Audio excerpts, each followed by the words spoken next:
The Xbox Series S is a gaming console developed by Microsoft and released on November 10th, 2020, as part of the fourth generation of Xbox consoles. The Xbox Series S is a more affordable version of the Xbox Series X, with a focus on digital gaming and 1440p gaming resolution. It is a successor to the Xbox One S and is designed to compete with the Sony PlayStation 5 Digital Edition. One of the more notable features of the Xbox Series S is its compact size, measuring just 275 by 151 by 63.5 millimeters and weighing only 1.93 kg.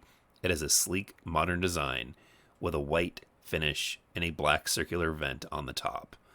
The console comes with a custom AMD Zen 2 processor with 8 CPU cores, a custom RDNA 2 GPU with 20 CUs, and a 10 gigabyte storage of GDDR6 RAM, which offers faster loading times and smoother gameplay.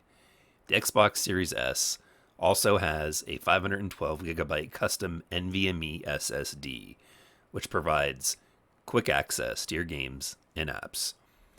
The Xbox Series S offers a maximum resolution of 1440p with up to 120 frames per second and supports ray tracing.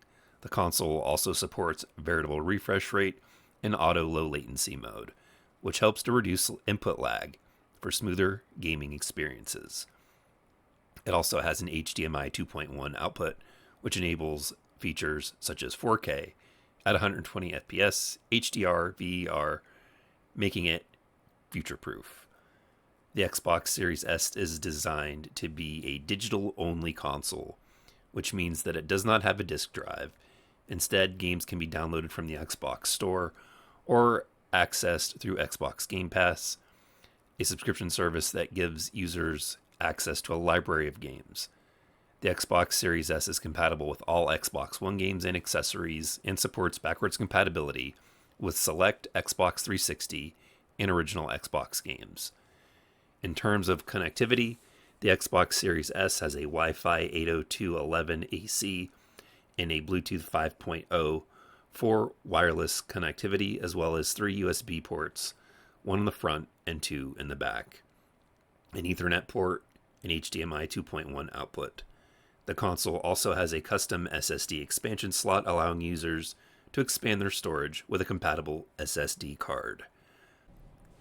With the Xbox Series S, you can use expandable storage from compatible flash drives to smaller HDD drives that will only be able to play Xbox Original, Xbox 360, and Xbox One games. If you run out of storage on your internal SSD, if you do not have the storage expansion card, you can store Xbox S and X optimized games on an HDD. Unfortunately, you can't play them, but it does give you the option of storing them there instead of having to re-download them.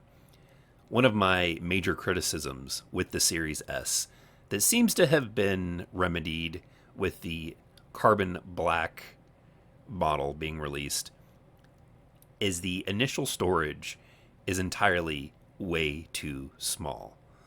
At a 512, you only have access to roughly around 360 gigabytes, which sounds like a lot, but with today's modern games being upwards to 150 plus gigabytes, it really only leaves you the option of having 2 to 3 Series S and X optimized games.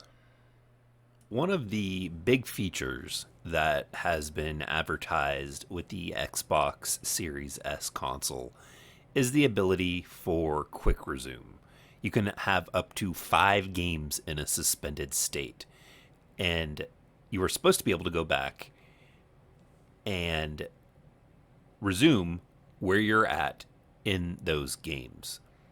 Now, this doesn't work exactly the way that it probably should, because games don't function the same exactly.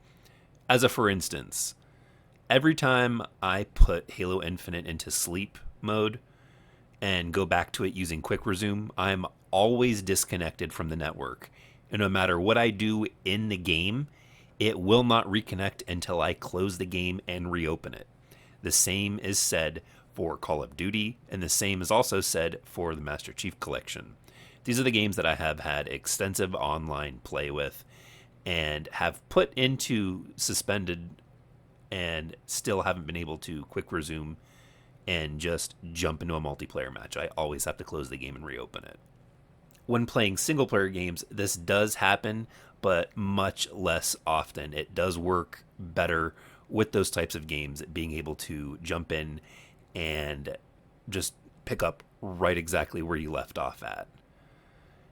And I do find it interesting. I didn't think that I myself would have so many different games suspended. Something that Xbox does not talk enough about is their backwards compatibility program. Now, recently they have discontinued it and they will not be adding any new titles to the backwards compatibility program from the original Xbox and the Xbox 360 titles. However, the titles that are there and are available on the Xbox store run way better than they ever have. And that's thanks to the FPS Boost feature.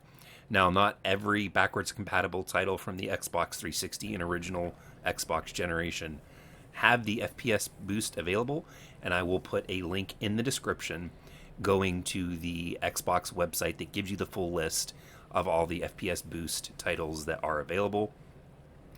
A lot of times these FPS Boosts also apply to Xbox One games, so games that were both on the Xbox One and the PlayStation 4 that are playable on the newer respective consoles. Not all of them play exactly the same. As a for instance, Assassin's Creed Unity, which is a game that was both on PlayStation 4 and plays on PS5 and is on the Xbox One and playable on the series consoles, has an FPS boost that is only available for the series console that takes it from 30 FPS to 60 FPS.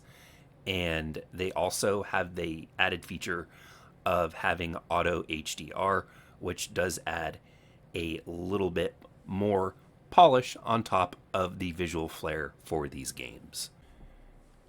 A common question that I always see floating around about the Series S is about its power and what it can accomplish when it comes to ray tracing, what it can accomplish when it comes to frame rates and resolutions. And while the Series S does max out at 1440p, there have been games that, when in quality mode, are actually pushed to 4K. Outriders is a game that comes to mind when it comes to the resolution. Games, when it comes to frame rate, Fortnite can most certainly hit 120 FPS on compatible displays when being played on a Series S. And one of the games that was most notoriously broken and ran terrible on previous gen and on medium level powered PCs, Cyberpunk 2077, runs at a very smooth 60 FPS. A lot of games get these patches later after their release, so it really just depends on the developer and whether or not they're willing to optimize the game for the console. I don't see why it can't support these features. I understand that it is drastically underpowered when it comes to the PS5 and the Xbox Series X. However, when it comes to games, it really just depends on, is the developer willing to put in the time to optimize it for this console. Overall, the Xbox Series S is a great option for gamers who want a high-quality gaming experience at an affordable price. With its compact design, powerful hardware, and a digital focus, the Xbox Series S offers a lot of value for its price point. Whether you're a returning fan of Xbox or somebody looking to join the ecosystem, this is definitely a console that I would recommend.